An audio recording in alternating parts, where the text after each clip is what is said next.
All right, geometry, let's go ahead and tackle these honors problems.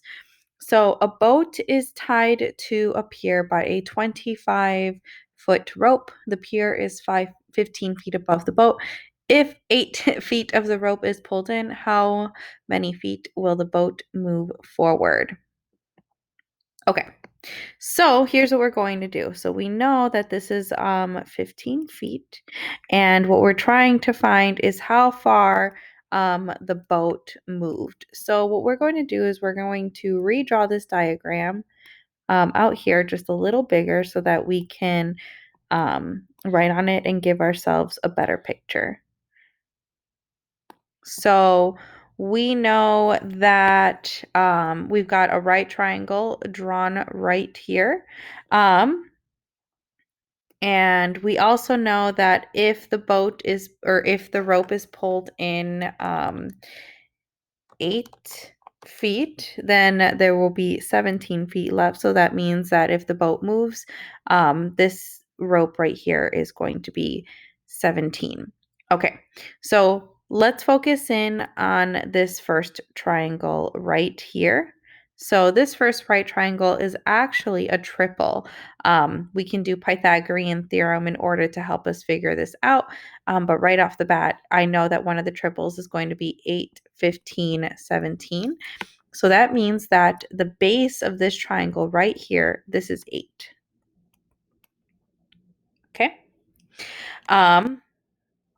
And we also know we're able to figure out what this larger green triangle that I'm highlighting is based off Pythagorean theorem. So the way that we would be able to figure out this long bottom side is if we do 25 squared minus 15 squared. So when we do that, we get 400. And we can take the square root of 400 and get an answer of 20. So that means then that this whole bottom base is going to be 20, which means if we're trying to figure out how far the boat moved, we would just have to do 20 minus 8. And that would mean that the boat moved forward 12 feet. The boat moved forward 12 feet. Okay, let's do this bottom one. So we've got a rectangle on a coordinate plane with sides parallel to the axes, and they give us R and C. So here is our coordinate plane. And they give us the R, and R is -5, -3. So I'm going to put that about here, -5, -3. They say that C, I don't know what E is, so let's say E is somewhere over here. C is going to be here at 9, 2. I don't know where T is, but I know it's got to be somewhere over here.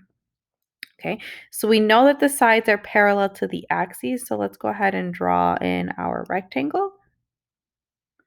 So this is E, this is T. All right, now if we're trying to figure out what the coordinates of E are, we can actually use the information that we are given. So we know that it traveled horizontally the same distance as C. So we know they share an X, so this is going to be 9. And it's also on the same level as this R point, so the Y coordinate for E is -3. In a similar way, we can figure out the coordinates of T. So the X coordinate of T is going to be the same X coordinate of R, so that's going to be -5, and it's going to have the same Y coordinate as C. So the Y coordinate for T is 2. Okay, so we've answered part A, which is finding the coordinates of E and T, and then they want us to find the length of RC. So in order to do that, I'm going to draw in this diagonal, and I've got a right triangle, so I can figure that out. I can see that this distance right here is going to be 5 because 2 minus -3 is going to give us 5. focusing on my y's. And then I'm going to focus in on my x's to solve and figure out the length of this side right here.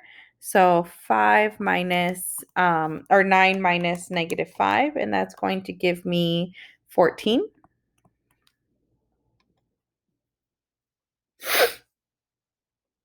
And now I can use Pythagorean theorem to help me figure out what the distance is of RC. So we're going to do 14 squared plus 5 squared equals C squared.